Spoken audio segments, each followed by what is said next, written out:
असं आहे की महिलांसाठी काहीतरी करणं बनतं। महिला नेहमी आपल्या घरामध्ये चूल आणि मूलमध्येच रमलेल्या असतात, त्यांना तिथून कसं बाहेर काढायचं हे महत्त्वाचं असतं। सर्वात पहिले तर जर तुम्ही कुठे त्यांना काही देत असाल तर हळदी कुंकू हा नेहमीचाच कार्यक्रम झालाय, हळदी कुंकूला ते येतात, पण त्यांच्यासाठी जर त्यांना काहीतरी करायचं आहे, एक पाऊल त्यांना उचलायचं आहे आणि त्यांना स्वतःसाठी काहीतरी कमवायचं आहे, तर स्वतः काहीतरी करायचं म्हणून आम्ही त्यांच्यासाठी शिलाई मशीनचे कोर्स असेल, त्यांच्यासाठी मेहंदी क्लासचे कोर्स असेल, त्यांच्यासाठी कुकिंगचे कोर्स असेल, असे वेगवेगळे कोर्स असतात ते आम्ही करून घेतो। त्यानंतर माझ्याकडे माझ्या मंगळागौरीचे 5 ग्रुप आहेत, त्यांना कसं बाहेर काढायचं म्हणजे त्यांना एक स्टेज उपलब्ध करून देतो। आताच माझ्याकडे नवीन आम्ही 5 मंगळागौरीचे ग्रुप बनवले, जेणेकरून त्यांना त्या स्टेजवर जायला भेटतात, त्यांच्यामध्ये ज्या ज्या कला आहेत त्या बाहेर येतात। त्यानंतर त्यांना कुठला कार्यक्रम घ्यायचा असेल तर आपण त्यांना केलं पाहिजे की तुम्ही काहीतरी करा, म्हणजे आम्ही तुमच्यापर्यंत पोहोचू। म्हणजे जसं आता महिला बचत गट बनवले, जर महिला बचत गट बनवले त्याच्यामध्ये बऱ्याच त्यांना गोष्टी भेटतात, तशा आमच्या प्रभागामध्ये तर खूप बचत गट बनवलेले आहेत।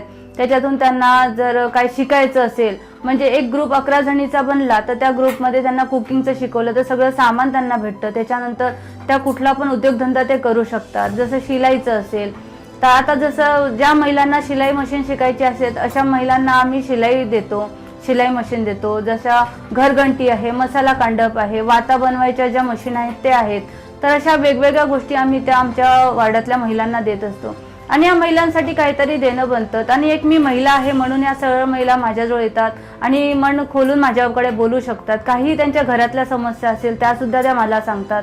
मग त्यांच्या कुठली पण गोष्ट असेल, दवाखान्यामध्ये न्यायचं असेल, दवाखान्यामध्ये कुठलं ॲडमिशन पाहिजे असेल, म्हणजे त्यांना कुठलंही म्हणजे छोटी गोष्ट असेल, त्यांना प्रेग्नेंट असेल महिला, तिला तिथे नाव नोंदणी करायची असेल तरी माझ्याकडे येतात, त्यांना डिलिव्हरीचं काय असेल त्याच्यासाठी माझ्याकडे येतात, मुलांचं काय असेल त्यासाठी माझ्या येतात। आपल्याकडे डिस्पेन्सरी आहे, तिथे छोट्या गोष्टी आपण त्यांच्यासाठी ठेवलेल्या आहेत ते होतात। बाळासाहेब आपला दवाखाना आहे, त्याच्यामध्ये आपण वेगवेगळे डॉक्टर वेगवेगळ्या दिवसाला बसवलेले आहेत, त्यासाठी आपल्याकडे येतात।